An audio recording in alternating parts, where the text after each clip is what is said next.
கிழமை காலையில் 10 மணிக்கு எடுத்த மினி விலாக் தான். நான் வந்து கிச்சன் போனோடனே பட்டு மேலே ஏறிட்டு என் ட்ரெஸ் மேலாம் கீறி விட்டுட்டேன் முதுகுலலாம். வெங்காயமும் தக்காளி வாங்கிட்டு வந்து சரி இதை எடுத்து வைக்கலான்னு சொல்லி எடுத்து வைக்கும்போது பட்டு பையன் வந்து பாத்திரம் வளர்க்குற கூடக்குள்ள உட்காந்துட்டான்.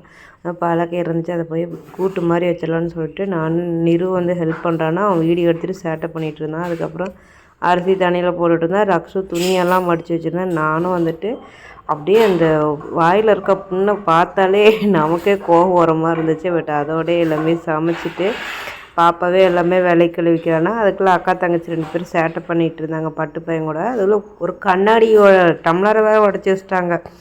இடுக்கி எடுக்க வர பேருங்கெல்லாம் ஒரே தான் கண்ணாடி டமுக்குடின்னு இருந்துச்சு. என்கிட்ட கூப்பிட்டு இங்கே வந்து பாரு கண்ணாடி எப்படி உடச்சி வச்சுருக்கேன்னு. ஏன்டா அப்படி டம்ளரை உடச்சி அப்படின்னு சொல்லிட்டு போயிட்டேன். அப்புறம் ரக்ஷு வந்துட்டு துணியெல்லாம் மடித்து பீரோவில் வச்சுட்டு அதுக்கப்புறம் நிரு பாட்டு கேட்டுட்டு இருந்தான். பட்டு தூங்குனேன். பாட்டை போட்டு விட்டு கொண்டு போய் அங்கே வச்சிட்டா 10:30 ஆயிடுச்சு. நானும் சமைச்சு முடிச்சிட்டேன். வந்து பாத்திரம் கழுவுத்தாங்க அப்படின்னு. சரி மம்மி நான் வரேன்னு சொன்னான். நாங்களாம் சாப்பிட்டு படுத்துட்டு அதுக்கப்புறம் நிரு வந்துட்டு ஏதோ ஸ்நாக்ஸ் பண்ணுறேன்னு சொல்லிட்டு என்னமோ கொலாப் பண்ணி வச்சுட்டு இருந்தான். பட் ஆனால் டேஸ்ட் எல்லாமே சூப்பராகவே வந்துச்சு. ஃபஸ்ட் டைம் பண்ணியிருந்தான், நல்லா வந்துச்சு. ரக்ஸு தூங்கிட்டு இருந்தான். இவனும் சமைச்சு முடிச்சிட்டான்.